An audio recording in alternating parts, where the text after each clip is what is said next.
Hello students, welcome to Ajinkya's Resonance Physics Academy. In this video, we are going to talk about the refraction of light and the images formed due to refraction from the plane surface. Okay, so let us talk about the refraction of light. In class 10, you have already seen that the reflection of light and the refraction of light and the laws of reflection as well as laws of refraction. So, what is refraction of light? So, basically, whenever the light ray travels from one medium and enters into the another medium, then the light ray bends from its original path. This phenomenon is basically called as the refraction of light. So, refraction of light का मतलब तो सीधा साधा है. देखते हैं यहाँ पे. Let us call this as the surface between the two media. So this is medium, मान लीजिए this is my rare medium and इसको बोलते हैं मान लीजिए denser medium. Okay, so consider a light ray which is incident at this point and this is our incident ray. This is the incident ray. Okay, so this is the incident ray. At this point the light ray is incident. So we know that at this point we draw a perpendicular line to the surface. Surface को हम यहाँ पे क्या करते हैं, perpendicular line draw करते हैं and this perpendicular line is called as normal. Okay, so this is the normal drawn to the horizontal surface या plane surface. This is the plane surface which separates two media, rarer medium and denser medium. Rarer medium generally हम बोलते हैं rarer medium generally air. denser medium को for example हम लेते हैं water medium हो सकता है, फिर glass medium भी हम उसको ले सकते हैं. Okay, so this is the incident ray, incident on the horizontal surface at this point and you have drawn the normal at this point. So अभी क्या होना चाहिए, ये लाइट जो है इंसिडेंट रे ये रेयर मीडियम में है, अब ये किस मीडियम में जा रहा है, डेंसर मीडियम में. तो होना क्या चाहिए था, ऐसे सीधा सीधा जाना चाहिए था. ओके, बट होता क्या है, but when the light travels from one medium to another it bends from its original path. This is what called as refraction of light. तो ये क्या हो जाएगी, यहाँ पे थोड़ा सा बेंड हो जाती है और ये ऐसे चली जाती है. Okay, so this ray is called as refracted ray. उसे आप क्या बोलते थे, refracted ray. Okay, this is the refracted ray. Okay, उसमें ज्यादा कुछ नहीं है. This is the refracted ray and the angle between refracted ray and the normal is called as angle of refraction. This is the angle of refraction or and this is the angle of incidence r. Okay, what is angle of incidence? Angle between incident ray and the normal is the angle of incidence. And what is r? Angle of refraction. What is angle of refraction? It is the angle between the refracted ray and the normal. Okay, so जिस medium से light incident होती है उस medium को हम नाम देते हैं मीडियम नंबर 1 और जिस मीडियम में एंटर होती है उसे क्या नाम देंगे भाई, मीडियम नंबर 2. ये बहुत ही इंपॉर्टेंट चीज है, इसको ध्यान में रखिए. मीडियम नंबर 1 किसे कहेंगे, जिस मीडियम में लाइट क्या हो रही है, इंसिडेंट हो रही है. तो हमेशा मीडियम नंबर 1 रेयर हो ऐसा जरूर नहीं है, डिपेंड करता है कि लाइट किस मीडियम से आ रही है. कभी कभार डेंसर मीडियम से भी आएगी तो वो मीडियम डेंसर जो मीडियम है वो फर्स्ट मीडियम बन जाएगा. Here our medium number 1 is rare medium. Okay, so there is some characteristic of the particular medium and that is called as refractive index. तो उसे हम क्या कहते हैं, refractive index. I hope कि शायद उसके बारे में आपने थोड़ा थोड़ा तो सुना होगा, refractive index. So what is refractive index? So before moving to definition, let me show you the refractive index of medium number 1 is mu1 and refractive index of medium number 2 is denoted by mu2. This is the symbol, this is the mu. Okay, mu. कोई किताबों में refractive index को n से denote करते हैं, ठीक है. Okay, so mu1 is the refractive index of first medium, mu2 is the refractive index of second medium. So what is refractive index? तो यहाँ पे mu1 और mu2 जो लिखा है actually these are the absolute refractive index. उसे ध्यान में रखिए, these are the absolute refractive index. So what is the definition for absolute refractive index, उसे मैथमेटिकली कैसे हम निकाल सकते हैं. So the absolute refractive index mu is equal to, it is the ratio of speed of light in vacuum to the speed of light in a given medium. This is what the formula for absolute refractive index. Okay, so C stands for what? C is the speed of light in vacuum, and we know that speed of light in vacuum is the maximum speed. ये maximum speed है, इससे ज़्यादा speed कहीं दूसरे medium में नहीं होती है. What is V? V stands for speed of light in a given medium. So we should keep in mind, ये प्रॉपर्टी हमें ध्यान में रखनी है कि जब लाइट एक मीडियम से दूसरे मीडियम में जाती है तो उसका जो स्पीड है या फिर वेलोसिटी जो है वो क्या होता है, चेंज होता है. ठीक है, उसका वेलोसिटी चेंज होगा. तो सबसे हाईएस्ट लाइट का वेलोसिटी किस मीडियम में होगा? वैक्यूम में होगा. बाकी सभी दूसरे जो मीडियम है, मान लीजिए वाटर है, ग्लास है या फिर अलग कुछ मीडियम है, तो वहां पे वेलोसिटी लाइट की क्या होने वाली है, कम ही होगी. ठीक है, so this is the absolute refractive index mu is equal to c upon v. Keep this in mind. Okay, so this is what basically the refraction of light. So also you have seen that the laws of refraction in class 10th. So there are two laws for refraction. The first law जो होता है आप उसको क्या कहते हैं, Snell's law. Snell's law of refraction. So what is Snell's law of refraction? तो Snell's law mathematically हम उसको ऐसे लिखेंगे. Snell's law of refraction देखिए यहाँ पे, sin I upon sin R is equal to μ2 upon μ1. Sin I upon sin R is equals to μ2 upon μ1. This is the Snell's law. The ratio of sine of angle of incidence to the sine of angle of refraction is equal to μ2 upon μ1, that is equal to constant. तो ये क्या होते हैं, constant रहता है ये ratio हमेशा, क्योंकि μ2 और μ1 जो है एब्सोल्यूट रिफ्रैक्टिव इंडाइसेस, ये दोनों क्या रहेंगे, कांस्टेंट रहेंगे. तो इनका रेशियो भी क्या रहता है, कांस्टेंट रहता है. Okay, so sin I upon sin R is equal to μ2 upon μ1 is equal to constant. This is the Snell's law. What is second law of refraction? यहाँ पे मैं लिखता हूँ कि ये लॉज चल रहे हैं. What is the second law of refraction? The incident ray, normal and the refracted ray lies in the same plane.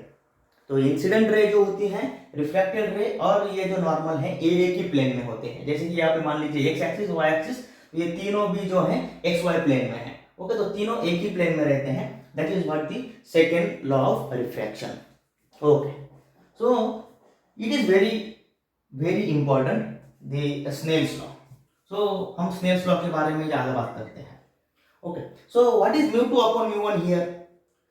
If I talk about simply μ1, it is absolute refractive index. If I talk about the μ2, it is absolute refractive index. But whenever there is a ratio of two refractive indices, then it is called as relative refractive index. This is important. Relative refractive index. Okay. So what is relative refractive index?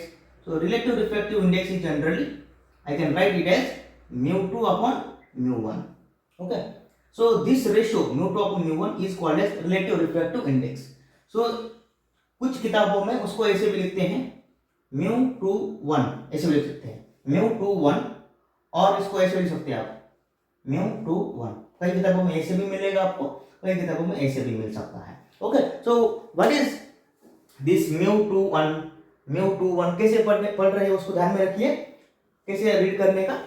μ21, यहाँ पे भी μ21. Okay, so what is μ21? It is the relative refractive index, और basically the refractive index of second medium with respect to refractive index of first medium. उसको लिखते ऐसे हैं μ21 और μ2 upon μ1. तो उसको मीनिंग क्या है, refractive index of second medium with respect to refractive index of first medium. या फिर आप उसको ऐसे भी लिख सकते हैं, देखिए μ12, इसका मतलब पहले μ1 आएगा, उसके नीचे μ2 आएगा. ठीक है, so what is μ12? μ12 is the refractive index of first medium with respect to refractive index of second medium. So this is μ2 upon μ1 is the relative refractive index. तो इस चीज से ही सभी बातें होती हैं. So keep this in mind. Okay, so this is what basically called as the refraction of light. Okay, so we have seen that the refraction of light. So let us go to the next topic. So जैसे कि मैंने आपको बोला है कि जैसे ही light एक medium से दूसरे मीडियम में जाती है तो उसका स्पीड क्या हो जाता है, चेंज हो जाता है. ओके, सो मान लीजिए मीडियम नंबर 1 जहां से लाइट इंसिडेंट हुई है वहां पे उसका स्पीड हम मानते हैं कि v1 है. Okay, so v1 is the speed और velocity of light in first medium. तो यहाँ पे जो सेकेंड मीडियम है यहाँ पे मान लेते हैं कि स्पीड जो है मान लीजिए v2 है. Okay, so v2 is the speed of light in second medium. तो स्पीड का रिलेशनशिप क्या है, स्पीड कैसे चेंज हो सकता है वो देखते हैं. So there is a relationship between speed, frequency and wavelength of the light. What is that relationship? v is equal to n lambda. So this is the relationship between velocity, frequency and wavelength. Here n stands for frequency, lambda stands for wavelength of the light, and v stands for velocity or speed of the wave. Okay, so v is equal to n lambda. Also, whenever a light ray changes the medium or when the light travels from one medium to another medium, the speed and wavelength changes, but frequency remain constant.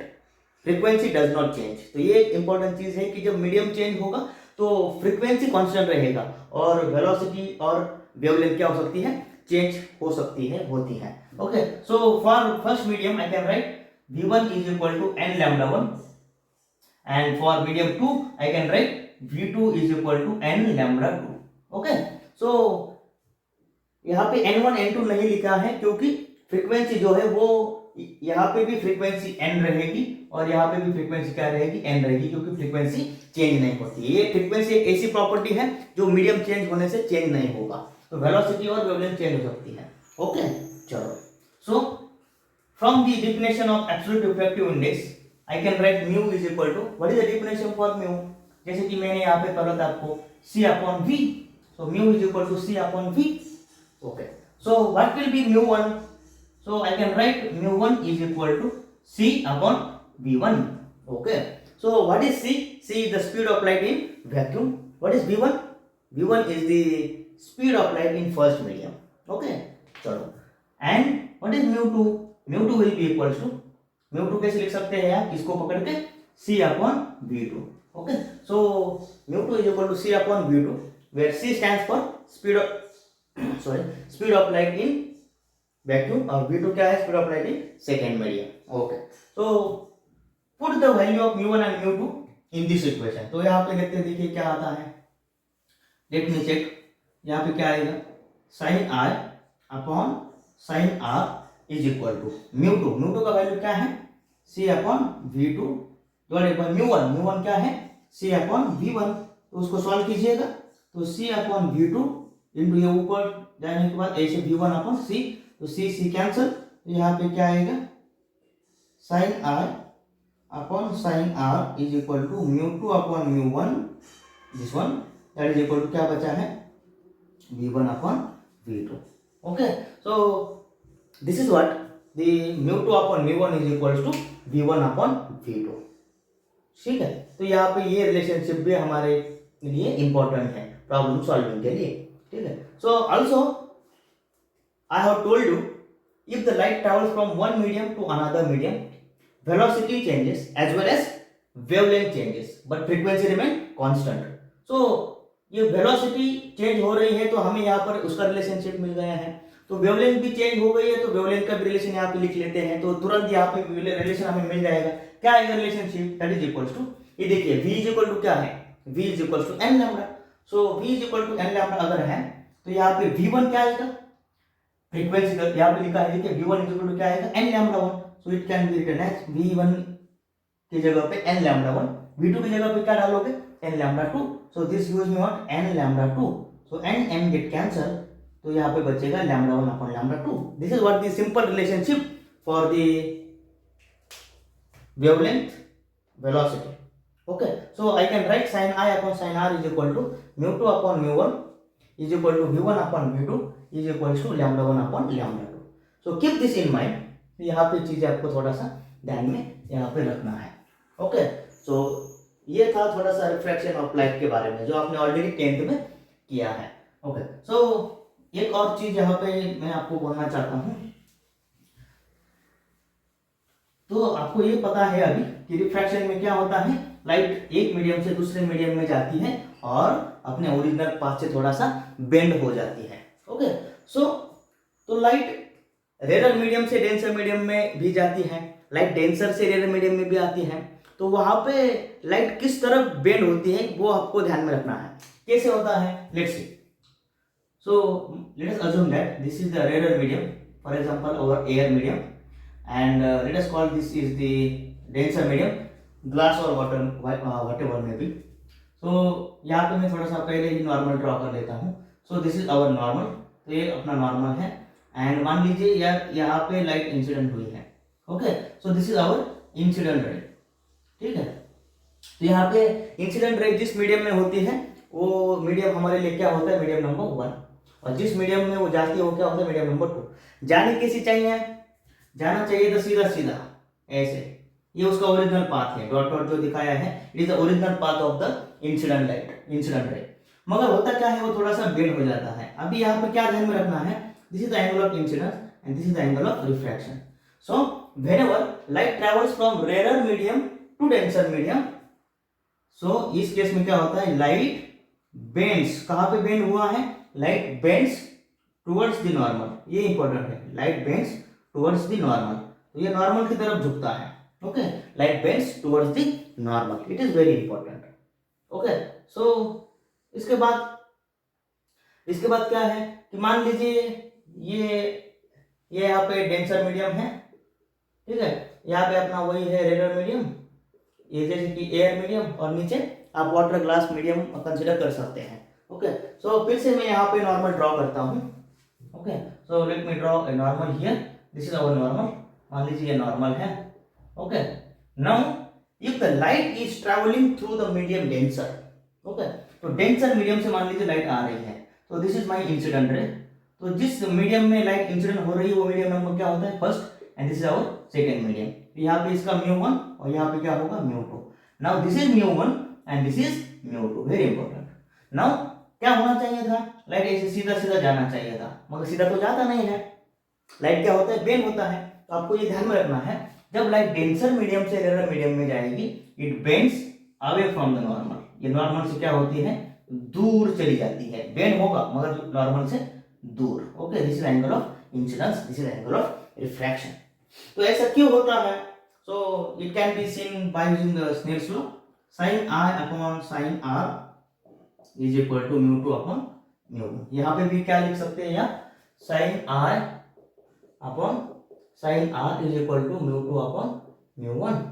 तो यहाँ पे क्या है, यहाँ पे देखिए फिर से, in this case denser medium का जो रिफ्रैक्टिव इंडेक्स होता है, refractive index of denser medium is higher than the refractive index of rare medium, ये चीज ध्यान में रखिए। ओके, सो डेंसर मीडियम का रिफ्रैक्टिव इंडेक्स रेयर से क्या होता है, ज्यादा होता है। So in this case μ2 is greater than μ1, तो यहाँ पे μ2 ज्यादा है, तो इसका मतलब sin I is greater than sin R। Okay, so यहाँ पे हम लिख सकते हैं ना, sin I is greater than sin R, इसको पकड़ के, बिकॉज μ2 इज ग्रेटर देन μ1, क्योंकि डेंसर का रिफ्रैक्टिव इंडेक्स रेयर से ज्यादा, तो यहाँ पे ऐसे लिख दिया। तो इसका मतलब क्या है, I ग्रेटर देन R। तो I जो है एंगल ऑफ इंसिडेंस R से क्या चाहिए, ज्यादा चाहिए। तो इसका मतलब मान लीजिए, अभी मैं यहाँ पे थोड़ा सा इसको रब करता हूँ, ठीक है, ये रब किया है, तो this is the original path. तो बेसिकली अगर ये I है तो ये पूरा I है। ओके, मगर हमें क्या चाहिए, I R से बड़ा चाहिए। ओके, क्योंकि मैथमेटिकली तो दिख रहा है यहाँ पे, ऐसा होगा ही। ओके, सो यहाँ पे क्या है, if I draw it like this, तो ये R बन जाएगा। तो यहाँ पे तो I R से बड़ा चाहिए, तो अगर मैंने यहाँ पे ये R दिखा दिया तो यहाँ पे तो उल्टा हो गया, I तो छोटा दिख रहा है, तो ये तो पॉसिबल नहीं है। ओके, सो फ्रॉम मैथमेटिक्स यहाँ पे भी दिख रहा है कि यहाँ पे हमें क्या चाहिए, तो यहाँ पे ये R क्या होता है, छोटा होता है, इसलिए ये it bends towards the normal. तो यहाँ पे उतना कुछ रॉकेट साइंस उसमें नहीं है। So from this we can understand this concept. Okay, similarly you can see sin I upon sin R is equal to mu2 upon mu1. यहाँ पे आपको पता है mu1 जो है डेंसर मीडियम का रिफ्रैक्टिव इंडेक्स टेलर से ज्यादा, तो यहाँ पे mu1 क्या होगा, mu2 से ज्यादा होगा। तो इसका मतलब यहाँ पे mu1 mu2 से ज्यादा है, तो sin R जो होगा ग्रेटर देन sin R होगा। ये छोटा ये बड़ा है mu1, तो sin R क्या होगा, बड़ा होगा। इसका मतलब R क्या चाहिए, I से बड़ा चाहिए। तो इसीलिए ये क्या होता है, it bends away from the normal. तो यहाँ पे ध्यान में रखिए, अवे फ्रॉम द नॉर्मल, ठीक है। ये चीजें ध्यान में रखिए। ये चीज जो है अवे फ्रॉम द नॉर्मल वाला डेंसर टू रेयर, ये आपको क्रिटिकल एंगल और टोटल इंटरनल रिफ्लेक्शन में आपको ये आना चाहिए। This is very very important. So we have seen the two cases. In the first case, when the light travels from rare medium to denser medium, it bends towards the normal. Second case, when light travel from denser medium to rarer medium, it bends away from the normal. Okay, so this is what the refraction of light. Okay, okay. So let us see the image produced due to refraction of light from the plane surface. Okay, so already ये जो surface हमने देखे ये क्या है, plane surface है। Okay, चलो, so उसके बारे में हमें थोड़ा सा चर्चा कर लेते हैं कि इमेज कैसे फॉर्म होगी। Okay,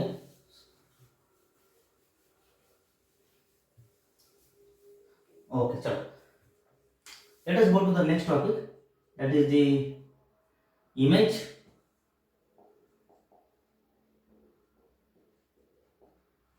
form due to refraction, image formed due to refraction from plane surface। तो प्लेन सरफेस से रिफ्रैक्शन के बाद जो इमेज फॉर्म होगी वो कैसे होगी, ऑब्जेक्ट की इमेज। जैसे हमने रिफ्लेक्शन से इमेज कैसे बनती है वो पढ़ा है, सिमिलरली यहाँ पे रिफ्रैक्शन के बाद कैसे इमेज फॉर्म होती है वो हमें देखनी है। Okay, so let's see what happens. So यहाँ पे देखिए, मान लीजिए ऊपर यहाँ पे मान लीजिए रेयर मीडियम है, जनरली हम बोलते हैं एयर है, और नीचे मान लीजिए डेंसर मीडियम है। आप कौन सा ले लीजिए, मान लीजिए वाटर है, ठीक है, नीचे वाटर है, and this is our normal, मान लीजिए नॉर्मल है, ठीक है। So let us consider an object placed in the denser medium. मान लीजिए यहाँ पे एक ऑब्जेक्ट रखा हुआ है at point O. Okay, so ये जो ऑब्जेक्ट है, मान लीजिए हम रेयर मीडियम से इस ऑब्जेक्ट को देख रहे हैं इस साइड से। ओके, इस साइड से मान लीजिए हम यहां से उसको देख रहे हैं, ठीक है।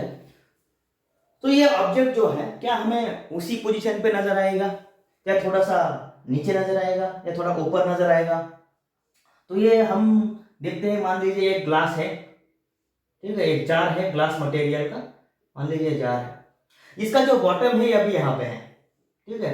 So this is the original height of the bottom, ये ओरिजिनल हाइट है, मान लीजिए H not is the original height of the bottom. तो अगर हम इस मान लीजिए इसमें कुछ भी नहीं है, एयर है, और ऊपर से देखेंगे तो हमें ये बॉटम यहाँ पर नजर आएगा। अगर मैंने इसको थोड़ा सा मान लीजिए पानी से भर दिया है, तो पानी से भर दिया है, तो ये बॉटम क्या होगा, बॉटम आपको पता है अगर हमने ऊपर से देखा तो ये बॉटम थोड़ा सा ऊपर नजर आता है। तो मान लीजिए बॉटम हमें यहाँ पे किधर तो नजर आ रहा है, बॉटम एक्चुअली यहाँ पे है, मगर जब हम उसमें वाटर फिल किए हैं तो थोड़ा सा वो क्या हो गया, हमें थोड़ा सा वो जो यहाँ पे बॉटम है थोड़ा सा ऊपर दिखता है हमें। ओके, सो यहाँ पे हमारे लिए उसका हाइट जो है इतना बन जाता है। तो हमने जो उसका हाइट मेजर किया, या फिर हमें जो हाइट उसका महसूस होता है, it is the apparent height जो हमें दिख रही है, और उसका ओरिजिनल हाइट कितना है, h0। ऐसा क्यों हुआ है, ये ऐसा ऊपर क्यों दिखा है, ये अभी आप यहाँ पे जो देख रहे हैं, ये जो बॉटम थोड़ा सा ऊपर देख रहे हैं, तो वो जो यहाँ पे आपको दिख रहा है, it is the image of this bottom. ये बॉटम की इमेज आपको यहाँ पे फॉर्म होती है, तब आपको लगता है कि बॉटम यहाँ पर आ गया है ऊपर, और आप उसको बोलते हैं this is the apparent height and this is the original height. Okay, तो ये क्यों होता है, ऐसा क्यों हुआ है, this happens because of the refraction. तो यहाँ पे ये जो ऑब्जेक्ट जो है बॉटम, उसकी इमेज यहाँ पे बनती है, थोड़ा सा ऊपर बनती है, तब जाके आपको लगता है कि वो थोड़ा सा क्या है, ऊपर है। ओके, तो let's see what happens actually, ये सब ऊपर क्यों दिखता है। ओके, बेसिकली आपको ये चीज भी ध्यान में चाहिए कि कोई भी ऑब्जेक्ट आपको दिखता कैसे है, क्यों दिखता है। तो ऑब्जेक्ट आपको दिखने का एक कारण है क्योंकि वो जो ऑब्जेक्ट है उसके पास से जो लाइट रेडिएशंस आपके आंखों में जाते हैं उसकी वजह से आपको उस ऑब्जेक्ट को आप देख पाते हैं। उसके ऊपर लाइट कहाँ से आती है, वो कैसे इमिट करता है, तो वो बाकी की चीज़ें कैसी हैं कि ये जो हमारा सराउंडिंग का लाइट है वो लाइट उसके ऊपर गिरता है, बाद में वो वहाँ से रिफ्लेक्ट होकर हमारी आंखों में चला जाता है, आंखों से बाद में रेटिना, रेटिना से फिर हमें ब्रेन में सिग्नल जाता है और हमारे लिए उसका इमेज हमारे ब्रेन में क्रिएट हो जाता है। ठीक है, तो ये चीज हमारे को ध्यान में रखना है कि कोई भी ऑब्जेक्ट हमें कैसे दिखता है, वहां से आने वाले लाइट के कारण। ओके, सो मान लीजिए हम उसको ऊपर से देख रहे हैं, object is at point O, तो यहाँ से उसका जो ओरिजिनल हाइट है it is called that height as h0। Okay, ये इतना डेप्थ में है, नीचे पानी से इतना नीचे है। ओके, इसके ऊपर कितना पानी है, तो इसके ऊपर इतना पानी है, नीचे वाला पानी की जरूरत नहीं मुझे, तो इसके ऊपर मान लीजिए इतना पानी है। ओके, यहाँ पे इतना डेंसर मीडियम है और उस डेंसर मीडियम का थिकनेस मान लीजिए ऑब्जेक्ट के ऊपर का जो डेंसर मीडियम है, ऑब्जेक्ट के ऊपर का जो पानी है यहाँ पर पूरा, तो उसका थिकनेस मान लीजिए t है। ओके, ओरिजिनल हाइट ही उसका क्या होने वाला है, थिकनेस होने वाला है। ओके, चलो थिकनेस किसका है, thickness of the medium over the object. Object के ऊपर कितना मीडियम है, कितना थिकनेस का मीडियम है, कितना थिकनेस का ग्लास स्लैब है, कितना थिकनेस वाटर का है, और वो उसको हमने टी से डिनोट किया है। Let's see, so whenever if I see this object from the rare medium, तो उसको देखने के लिए मुझे क्या चाहिए, लाइट रेज चाहिए। तो ऑब्जेक्ट से एटलीस्ट 2 लाइट रेज हमें चाहिए। मान लीजिए ये फर्स्ट लाइट रे जो है ये ऐसे सीधा सीधा चला गया है। Okay, so this is the first ray, ये फर्स्ट रे है जो नॉर्मली यहाँ पे चला गया है। तो जब रे नॉर्मली एक मीडियम से दूसरे मीडियम में जाता है, मतलब नॉर्मली मतलब सरफेस को परपेंडिकुलर, जब रे नॉर्मली किसी मीडियम से दूसरे मीडियम में जाता है तो वहां पे क्या होता है कि वो जो रे है वो अनडेविएटेड रहता है। This is very very important property of reflection. मान लीजिए ये ऊपर मीडियम नंबर 1 है, कोई भी मीडियम रहने दीजिए, जब रे ऐसे आता है सीधा तो वो अनडेविएटेड रहता है, वो सीधा सीधा चला जाता है। ऐसा क्यों, क्योंकि यहाँ पे ये यही नॉर्मल है। ठीक है, ये खुद नॉर्मल है वहां पे अभी, और उसी नॉर्मल से रे आ रहे हैं, तो यहाँ पे एंगल ऑफ इंसिडेंस कितना होगा, 0। If the angle of incidence is 0 तो the angle of reflection should be 0। ये किस हिसाब से, तो आपको पता है sin i upon sin r is equal to क्या होता है, μ2 अपॉन μ1।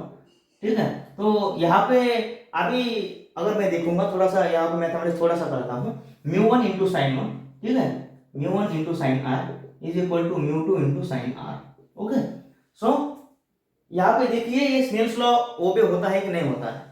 तो if i is 0 it means sin r 0 आ जाएगा, क्योंकि sin 0 0, तो 0 is equal to μ2 as it is sin r, angle of reflection 0, तो यहाँ पे भी क्या आएगा 0, so 0 is equal to 0। So Snell's law यहाँ पे ओ पे होता है। इसीलिए ध्यान में रखना है कि अगर कुछ लाइट रे नॉर्मली सरफेस पे इंसिडेंट होती हैं तो वो क्या होती है, सीधा सीधा चली जाती है, वो अनडेविएटेड रहती है। This is very very important, keep this in mind. So our first ray remain undeviated और ये सीधा सीधा चला गया है। Let us call this point S P and यहाँ पे मान लीजिए ए पॉइंट है। ओके, तो सेकंड रे मान लीजिए यहाँ पे ऐसे चला गया है, यहाँ पे जाके इंसिडेंट हो रहा है, ऐसे जाके इंसिडेंट हुआ है। Okay, let us call this angle as angle of incidence. Okay, तो ये रे क्या है, क्या ये रे सीधा सीधा चला जाएगा क्या, ऐसे नहीं। तो अब क्या होगा, अब ये इंसिडेंस जो है यहाँ पे एंगल ऑफ इंसिडेंस आए हैं, डेंसर से रेयर पे जा रहे हैं, तो फर्स्ट मीडियम μ1 है, सेकंड मीडियम μ2 है। डेंसर से रेयर जब रे जाती है तो क्या होती है, थोड़ा सा नॉर्मल से दूर हट जाता है और ये बन जाता है angle of refraction. Okay, so ये इंपॉर्टेंट है, डेंसर से रेयर जाएगा तो ये क्या हो जाएगा, थोड़ा सा नॉर्मल से दूर बेंड हो जाएगा। ठीक है, it bends away from the normal. तो अब क्या है कि अगर ये दो रे जो है, मान लीजिए अगर ये दो रे जो है डायरेक्ट सीधा सीधा अगर आता, अगर ये जो रे है ना, ये ओ ए जो रे है, अगर सीधा सीधा मेरे आंखों में जाता तो मुझे क्या है कि वो जो ऑब्जेक्ट है, फिर मैं सोचता हाँ कि ये दो रे सीधे सीधे मेरे आंखों में चला रहा है ये सीधा मेरे आंखों में गया है, तो मैं क्या सोचता कि हाँ ये लाइट रे यहाँ से आया है, तो मेरे को ये ऑब्जेक्ट यहीं पे नजर आता। मगर हुआ क्या है कि ये लाइट रे थोड़ा सा बेंड हो गया है। तो ड्यू टू दिस बेंडिंग, ये बेंडिंग की वजह से क्या होगा कि मैं क्या सोचूंगा, आप ही इमेजिन करो कि ये लाइट रे, फिर आप क्या सोचोगे कहीं कहाँ से आया है, तो आप ये सोचोगे कि इसको थोड़ा सा मैं करता हूँ, आप सोचोगे कि इसको रिड्रॉ करोगे आप बैकवर्ड डायरेक्शन में। ओके, सो जब बैकवर्ड डायरेक्शन में हम उसको रिड्रॉ करेंगे तो ये दोनों लाइट रे मुझे यहां से नजर आएंगे। तो मैं सोचूंगा कि ये जो लाइट रे है यहां से आया है, तो मुझे ये ऑब्जेक्ट जो है उसकी इमेज यहां पे मुझे बनेगी। ओके, सो ये जो दोनों रेज जो है जहां पे इंटरसेक्ट होंगे, जहां पे ये दोनों रेज इंटरसेक्ट होंगे वहां पे इस ऑब्जेक्ट की क्या बनेगी, इमेज बनेगी। Okay, this is very very important and interesting phenomena कि अगर ये सीधा आता तो मेरे को लगता कि यहां से आया है, चलो ठीक है कोई दिक्कत नहीं था, मगर ये बेंड हो गया है। बेंड होने के कारण क्या होता है कि मैं सोचता हूं कि ये लाइट रे कहां से आई है, यहां से। तो जहां से लाइट रे आई है वहीं पे हमारी इमेज होगी, या फिर हम सोचेंगे कि वहां पे ऑब्जेक्ट है, क्योंकि हमें वो वहां पे दिखेगा। ठीक है, तो ये लाइट रे ऐसा बेंड होता है, इसकी वजह से हम उसको रिड्रॉ करते हैं पीछे, तो हमें लगता है कि ऑब्जेक्ट क्या है, यहाँ पे है। सो एक्चुअल ऑब्जेक्ट यहाँ पे होता है, मगर जब हम उसको एयर से देखेंगे तो हमें क्या लगेगा, वो थोड़ा सा ऊपर दिखेगा। जैसे मैंने यहाँ पे आपको बोला था ग्लास में कि बॉटम जो है थोड़ा सा पानी भरने के बाद थोड़ा सा ऊपर दिखता है, क्यों, ड्यू टू रिफ्रैक्शन, क्योंकि लाइट रे जो है रिफ्रैक्ट होती है, बेंड हो जाते हैं, और बेंडिंग की वजह से हमें लगता है कि वो यहाँ से आए हैं। ठीक है, तो इसकी वजह से थोड़ा सा हमें ऊपर दिखता है। तो अभी हमें ऑब्जेक्ट की हाइट क्या नजर आएगी, तो हमारे हिसाब से ऑब्जेक्ट यहाँ से यहाँ पर है, यहाँ से यहाँ सरफेस से इतना ही नीचे है, तो हम मानते हैं this is the H A. अभी एच ए क्या है, ये this is the apparent height जो हमें नजर आई है। एपरेंट हाइट, एक्चुअल हाइट क्या है, एच ओ यहाँ पर। ठीक है, तो इसकी वजह से हमें ये ऑब्जेक्ट थोड़ा सा ऊपर नजर आता है। This is very very important. Okay, so let's see some mathematics. तो ये इसकी जो हाइट है ये कितनी होती है, एपरेंट हाइट कैसे कैलकुलेट करते हैं, वो हम थोड़ा सा देखते हैं। ओके, सो एपरेंट हाइट कैलकुलेट करने का फॉर्मूला इजी है, मैं यहाँ पे आपको फॉर्मूला बोल देता हूँ, बाद में मैं इसको प्रूव करता हूँ। ठीक है, सो एपरेंट हाइट जो होती है, मान लीजिए एच ए, कैसे लिखते हैं, original height divided by refractive index. ये रिफ्रैक्टिव इंडेक्स किसका है वो मैं बोल दूंगा, don't worry. So H A upon H A is equals to H zero upon mu. H A apparent height, H zero या एच ओ ये क्या है, उसका ओरिजिनल हाइट है। ओरिजिनल हाइट ये है H zero divided by mu. अभी मैं आपको बोल दूंगा, डोंट वरी। सो यहाँ पे आते हैं, उसको प्रूव करते हैं पहले। तो यहाँ पे आपके सामने कुछ डायग्राम मैंने यहाँ पे लिखा है। तो this is our angle of incidence R. तो यहाँ पे देखिए, तो ये देखिए यहाँ से ये जो एंगल होगा, दिस एंगल पी ओ ए, ये पी ओ ए जो एंगल होगा वो कितना होगा रे, आपको ज्योमेट्री थोड़ा थोड़ा आता होगा। तो पी ओ ए जो एंगल होगा वो एंगल क्या होने वाला है, एंगल ऑफ इंसिडेंस। क्यों, क्योंकि ये डायग्राम ऐसा है ना, देखिए ऐसा। तो अगर ये एंगल ऑफ इंसिडेंस आई है तो ये भी क्या होगा, आई ही होगा। ठीक है, इंटरनल एंगल्स। ठीक है, तो ये आई होने वाला है। सिमिलरली यहाँ पे आइए, ये देखिए ये क्या है, पूरा एंगल ऑफ रिफ्रैक्शन आर। तो इसको पीछे खींचा है ऐसे, मान लीजिए ये दो पैरेलल रेज हैं। ठीक है, और यहाँ पे इसको ऐसे लिखा है, ऐसा ही है ना, ये ऐसा सीधा। तो यहाँ पे आर अगर एंगल है तो ये भी क्या होने वाला है भाई, एंगल ऑफ रिफ्लेक्शन। ठीक है ना, ये पैरेलल रेज है, पैरेलल लाइंस हैं, तो इसको जो एंगल बनेगा यहाँ पे आर आर बनेगा, तो यहाँ पे भी एंगल क्या होने वाला है, आर। ओके, ठीक है, तो यहाँ पे आते हैं फिर से। So let us consider a triangle P O A. Okay, consider triangle P O A. यहाँ पे ट्रायंगल पी ओ ए कौन सा ट्रायंगल है, this is the right angle triangle. अगर ये राइट एंगल ट्रायंगल है तो आपको ये पता है this is the right angle triangle, तो इसमें आप यूज कर लीजिए, मान लीजिए tan r। Okay, so what is tan r, तो यहाँ पे आपको पता है tan थीटा की डेफिनेशन क्या होती है, opposite upon adjacent. tan i का अपोजिट क्या है, यहाँ पे इसका अपोजिट pa और एडजेसेंट क्या है, po। तो यहाँ पे आएगा pa अपॉन po। ठीक है, ओके, उसके बाद देखिए यहाँ पे consider triangle PIA triangle consider कीजिए। यहाँ पे भी क्या है, this is also a right angle triangle and then again use tan r। So what is tan r? यहाँ पे tan r क्या आएगा? Opposite upon adjacent. तो अपोजिट क्या है? pa और एडजेसेंट क्या है? एडजेसेंट क्या है यहाँ पे? pi। Okay, so this is my pi। Okay चलो, यहाँ पे हमें अजम्पशन करना है इफ I and R मतलब angle of incidence and angle of refraction are very small, अगर ये छोटे हैं then tan I approximately written as sin I, also tan R approximately written as sin R। Okay, so ये चीज हमें यहाँ पे ध्यान में रखनी है। If the angle of incidence and angle of refraction are very small then tan I can be written as sin I and tan R का जो वैल्यू होगा वो sin R के अप्रोक्सीमेटली करीब होगा। So I can write tan I as sin I, so my sin I becomes PA upon PO। Similarly, I can write sin R as PA upon PI। Okay, so sin I is equal to PA upon PO and PA upon PI for sin R। Okay, so यहाँ पे ये चीजें ध्यान में रखिए।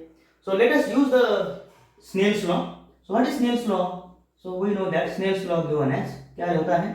sin I upon sin R is equal to क्या आएगा? mu2 upon mu1। Okay, mu2 upon mu1। Okay, चलो। So what is sin I? Sin I is here PA upon PO। sin R क्या है? PA upon PI। ओके, तो वहां पे थोड़ा सा मैथमेटिक्स करते हैं, फिर चेक करते हैं कि क्या आंसर आता है। यहाँ पे लिख रहा हूँ, देखिए यहाँ पे लिखता हूँ। सो sin I की वैल्यू क्या है? देखिए PA upon PO। तो यहाँ पे लिखता हूँ, देखिए तो it gives me PA upon PO divided by sin R। sin R क्या है? PA upon PI। so it gives me PA upon PI that is equal to mu2 upon mu1। Okay, यहाँ पे क्या आएगा? फिर ये घूम के ऊपर जाएगा तो यहाँ पे क्या आएगा? PA upon PO इंटू ये ऊपर गया PI upon PA that is equal to mu2 upon mu1। Okay, यहाँ तक तो आ गए। तो PA PA क्या हो जाएगा? कैंसर। यहाँ पे क्या आया? PI upon PO that is equal to mu2 upon mu1। so what is PI? यहाँ पे देखिए डायग्राम में what is PI? PI मतलब ये I उसका ऑब्जेक्ट का क्या है? इमेज है, वर्चुअल इमेज। तो यहाँ पे PI जो होगा वो क्या है? Apparent height. तो यहाँ पे लिखता हूँ थोड़ा सा, अभी देखिए यहाँ पे ये उसको हटा दो, तो यहाँ पे लिखता हूँ PI का मतलब क्या होगा? HA का मतलब apparent height. What is PO? PO का मतलब यहाँ पे क्या होने वाला है? Original height. तो ओरिजिनल हाइट क्या है? H0 that is equal to, देखिए कितना आएगा? HA upon H0 mu2 upon mu1। Okay, so यहाँ तक तो हम आ गए। बट यहाँ पे हमने अज्यूम क्या किया था कि हमारा जो मीडियम है, रेयर मीडियम है, मान लीजिए वो एयर है। एयर मीडियम से हम उसको ऑब्जर्व कर रहे हैं। तो अगर एयर मीडियम से हम इस ऑब्जेक्ट को ऑब्जर्व करेंगे तो एयर मीडियम जनरली क्या है? एयर मीडियम का जो रिफ्रैक्टिव इंडेक्स होता है, मान लीजिए mu2 है यहाँ पे। So for air medium mu2 क्या मान लेंगे? 1। एक्चुअली वो होता है 1.003, मगर हम यहाँ पे उसको रिफ्रैक्टिव इंडेक्स क्या मानते हैं? 1 मानते हैं। तो वैक्यूम का और एयर का जनरली हम सेम पकड़ते हैं। ओके, वैक्यूम का 1 होता है रिफ्रैक्टिव इंडेक्स और एयर का होता है 1.003। ठीक है, तो mu2 इज इक्वल टू 1। सो यहाँ पे क्या आएगा? HA। तो यहाँ पे mu2 का वैल्यू 1 बन गया। तो ये जो रिफ्रैक्टिव इंडेक्स है जिसमें ऑब्जेक्ट है हमारा, ये mu1 किसका रिफ्रैक्टिव इंडेक्स है? डेंसर मीडियम का, मतलब वाटर और ग्लास का जो कुछ है। तो यहाँ पे mu1 ये वो रिफ्रैक्टिव इंडेक्स है, उस मीडियम का रिफ्रैक्टिव इंडेक्स है जिसमें हमारा क्या है? ऑब्जेक्ट है। तो यहाँ पे हम लिखते देखिए, सो पुट, अभी mu1 को पुट कर रहे हैं भाई म्यू, जरूरत नहीं ना अभी, क्योंकि mu2 को तो हमने 1 पुट कर लिया।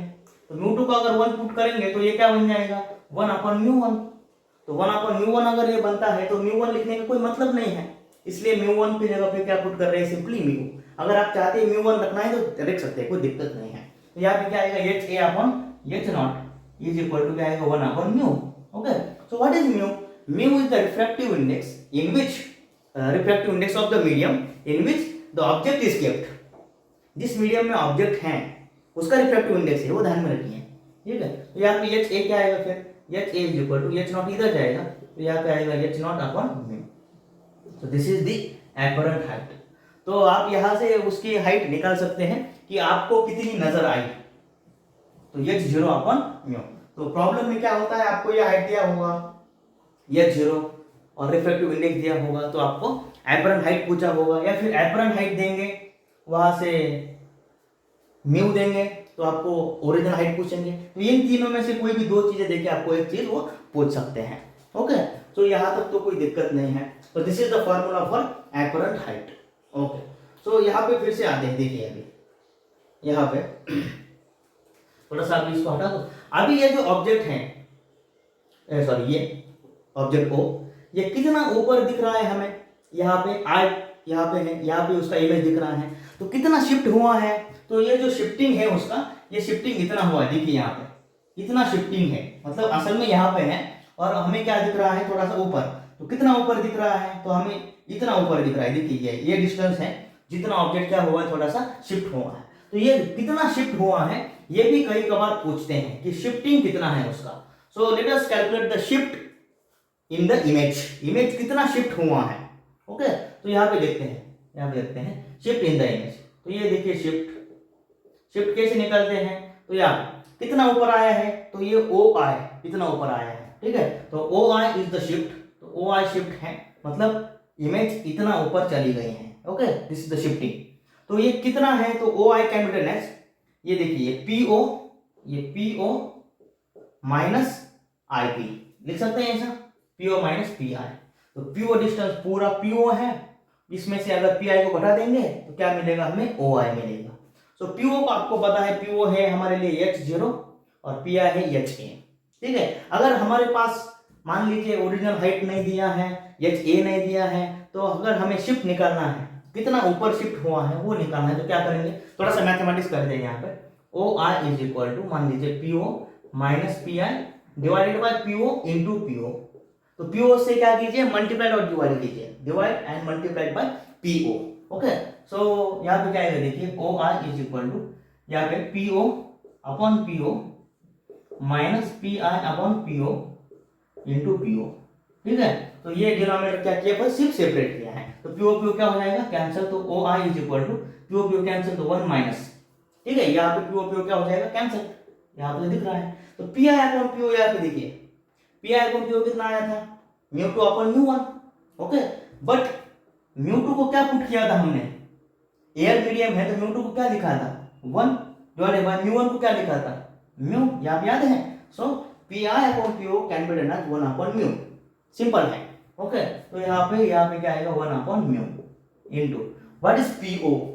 पीओ एक्चुअली ओरिजिनल हाइट है उसका, मगर पीओ जो है हमारे लिए यहाँ पे पीओ को हम लिख सकते हैं, ये जो ऑब्जेक्ट है, ऑब्जेक्ट के ऊपर कितना डेंसर मीडियम है, ऑब्जेक्ट के ऊपर की जो डेंसर मीडियम है उसकी थिकनेस कितनी है, तो इतनी है, ठीक है। सो पीओ को हम लिख सकते हैं thickness of the denser medium over the object. तो ऑब्जेक्ट के ऊपर कितना डेंसर मीडियम है उसका थिकनेस कितना है, तो उसको हम लिख लेंगे पीओ की जगह पे टी।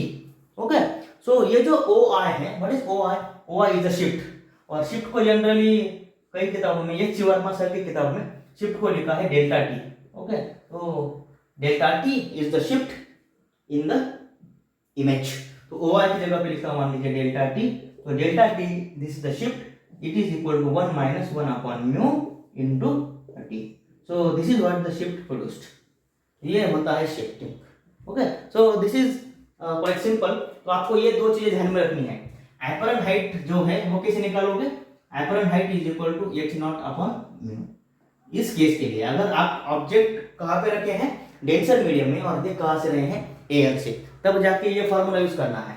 ओके, तो उल्टा भी हो सकता है कभी कभार, ऑब्जेक्ट एयर मीडियम में है या फिर एयर मीडियम में है और आप उसको डेंसर मीडियम से देख रहे हैं, तो वहां पे क्या हो सकता है, what will happen in that case. So let's see, so यहाँ पे क्या होगा देखते हैं। ओके, सो यहाँ पे मैं कर देता हूँ। ओके,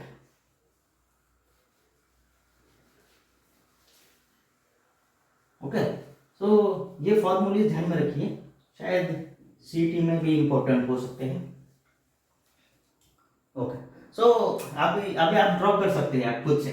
मान लीजिए नॉर्मल है, ये अपना रेयर मीडियम, ये मान लीजिए डेंसर मीडियम है, और ऑब्जेक्ट जो है मान लीजिए यहाँ पे है, अभी this is our object. Okay, तो ऑब्जेक्ट आप कहाँ से देख रहे हैं? अभी ऑब्जेक्ट यहाँ से देख रहे हैं आप, ठीक है, ये आप यहाँ से देख रहे हैं उसको, यहाँ पे आप है जी, आपके आँख है, यहाँ से देख रहे हैं, ठीक है। सो आप फिर से वो दो रेज ले लेंगे, ये नॉर्मल सीधा सीधा चला गया, ठीक है, और दूसरा मान लीजिए यहाँ पे डाल रहे हैं ऐसे, this is the incident ray, this is angle of incidence, this is first medium, this is second medium. Now the object is kept in the rare medium, air medium में रखा है, मान लीजिए ये एयर है और नीचे मान लीजिए वाटर है, ठीक है। अब आप वाटर में हैं और ऊपर कोई पंछी वगैरह प्लेन वगैरह जा रहा है, उसको आप देख रहे हैं, तो क्या होगा? क्या आपको वो वहीं पे नजर आएगा, या फिर नीचे नजर आएगा, या थोड़ा ऊपर जाएगा? तो वही देखना है। This is our original height of the object, okay, यहाँ से ऊपर। तो ये रे क्या हो सकता है भाई? सीधा चला जाना चाहिए था, मगर नहीं, ये क्या हो जाता है? Bend. This is the angle of refraction. तो यहाँ पे इधर क्यों झुका है? क्योंकि रेयर से कहाँ पे जा रहा है? डेंसर में। तो रेयर टू डेंसर जाएगा तो नॉर्मल की तरफ झुकता है, ओके। सो यहाँ पे क्या होगा? आपको क्या लगेगा? अगर ये रे डायरेक्टली आपके हाथों में जाता, ये सीधा सीधा, तो आपको क्या लगता कि ये रे यहाँ से आया है, क्योंकि आप यहाँ पे सोचते हैं, तो ये रे आपको यहाँ से नजर आता, तो आपको ये ओरिजिनल पोजीशन उसका नजर आता। मगर ये थोड़ा सा बेंड हुआ है, तो अगर ये बेंड हुआ है तो ये कहाँ पे नजर आएगा? तो आप उसको रिड्रॉ करोगे पीछे, ये इधर से किधर से नजर आएगा, और इसको भी पीछे रिड्रॉ करेंगे तो ये कहाँ पे इंटरसेक्ट होंगे? तो ये भी इसको अगर आप रिड्रॉ करोगे पीछे, तो ये यहाँ पे कहीं पे जाके इंसिडेंट इंटरसेक्ट होंगे, ओके। सो दो रिफ्रैक्टेड रे जहां पे इंटरसेक्ट होते हैं, वहां पे उस ऑब्जेक्ट की क्या बनती है? इमेज। सो यहाँ पे क्या बनेगी? इमेज बनेगी। सो आपको ध्यान में रखना है, रिफ्लेक्टेड के केस में भी वैसा ही है, वहां पे भी एटलीस्ट टू रेज क्या होने चाहिए? इंटरसेक्ट होने चाहिए। अगर एक्चुअल इंटरसेक्ट होते हैं तो रियल इमेज, और हमको अगर रिड्रॉ करना पड़ा, बैकवर्ड डायरेक्शन में खींच के उसको अगर इंटरसेक्ट करवाना पड़ा, तो वहां पे वर्चुअल इमेज बनती है। तो यहाँ पे हमने उसको रिड्रॉ किया है पीछे की तरफ, तो यहाँ पे ये जो इमेज है it is the virtual image. ये तो क्लियर है। तो हमें ऑब्जेक्ट यहाँ पे नजर नहीं आएगा, अभी कहाँ पे नजर आएगा? यहाँ पे। तो उसका जो हाइट है क्या हो गया? यहाँ पे अभी बढ़ गया है, ठीक है। तो this is the apparent height. तो कीप दिस इन माइंड कि अगर आप पानी से देख रहे हो, ग्लास से देख रहे हो, डेंसर मीडियम से, तो एयर में ऑब्जेक्ट है, तो आपको क्या होगा? ऊपर नजर आएगा। अगर ऊपर से मतलब रेयर मीडियम से पानी में या ग्लास में देख रहे हैं, तो वो ऑब्जेक्ट आपको थोड़ा सा जहाँ पे ओरिजिनल पोजीशन से है वो भी थोड़ा सा रेज ऊपर नजर आएगा। तो अगर मान लीजिए यहाँ पे ये तालाब है, और तालाब में मान लीजिए एक मछली है यहाँ पे, ठीक है, ये मछली है, ओके। तो ये मछली जो है, मान लीजिए ऊपर से कुछ, ये म्यू1, ये रेयर मीडियम, मान लीजिए ये ऊपर एयर है, नीचे क्या है? वाटर मीडियम है, ठीक है। तो यहाँ पे मान लीजिए एक ईगल वगैरह कुछ जा रहा है जो इसका हंटिंग करता है, ठीक है। मान लीजिए ईगल है, कुछ पंछी है जो इसको देख रहा है, तो इस पंछी के हिसाब से ये उसको मछली कहाँ पे नजर आएगी? यहाँ पे नजर नहीं आएगी, क्योंकि ये एयर में है, ये वाटर में है, तो ये उसको थोड़ा सा ऊपर नजर आएगा यहाँ पे, तो पंछी कुछ हो जाएगा, क्योंकि वो उसको तो ऊपर नजर आ रहा है नजदीक, ठीक है। और मछली के हिसाब से ये कहाँ पे होगा? तो मछली वाटर में है, यहाँ पे पंछी यहाँ पे है, तो मछली के हिसाब से उसको वो और ऊपर नजर आएगा, तो ये यहाँ पे उसको नजर आएगा, ठीक है। तो ये यहाँ पे चला जाएगा इसका इमेज, और इसके लिए ये ऊपर आ जाएगा, ठीक है। तो this is what the image formation due to refraction of light from the plane surface. I hope कि आपको ये समझा है, ओके। Thank you.